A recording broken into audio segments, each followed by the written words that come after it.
Quand j'avais 5 ans, je disais à mes parents, quand je serai grand, je ferai ça, en montrant de la sculpture sur bois sur des meubles.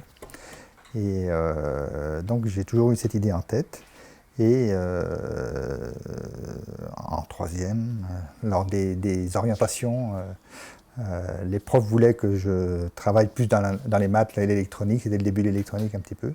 Mais moi, je tenais toujours à faire de la sculpture. Et je suis rentré en apprentissage chez un sculpteur. Et ça fait donc plus de 40 ans que je fais ce métier.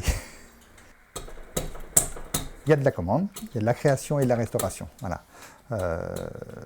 C'est vrai que c'est très large. Hein. En sculpture, on peut faire plein de choses. En création, alors bien sûr, quand je peux m'exprimer, moi je m'exprime sur plein de choses. L'actualité m'inspire beaucoup. Je peux dire plein de choses. Maintenant, voilà, après, il faut aussi manger. Donc, je travaille plus avec des commandes. Alors, il y a des commandes en création et des commandes en restauration. Donc, restauration, ça peut être alors pour l'ameublement, pour de la boiserie, par exemple.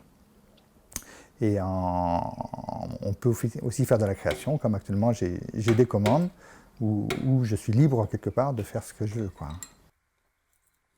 C'est quoi la différence entre un artisan et un artiste? Je suis un artisan. Il y a toujours art dedans. Voilà. Après, c'est quoi un artiste? C'est quelqu'un qui crée, mais l'artisan peut créer aussi. Enfin, moi, je crée, oui. Alors, je crée et je fais de la restauration. Je fais les deux.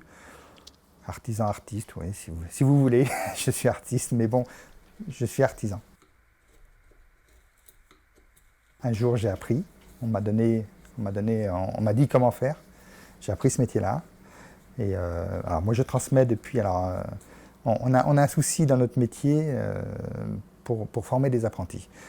Moi, quand j'ai appris le métier comme apprenti, il y avait des travaux de série qui permettaient à un apprenti de faire une petite partie du travail et après, on en faisait de plus en plus et comme ça, on pouvait apprendre.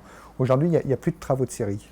Donc, former un apprenti, c'est un gros problème. Comment faire pour lui faire des exercices qui vont être non vendables, parce qu'on ne peut pas le mettre sur un...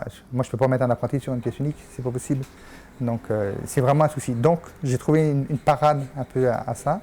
Je fais de la formation professionnelle depuis 1998. J'ai un numéro d'agrément de la région et qui me permet de former des adultes.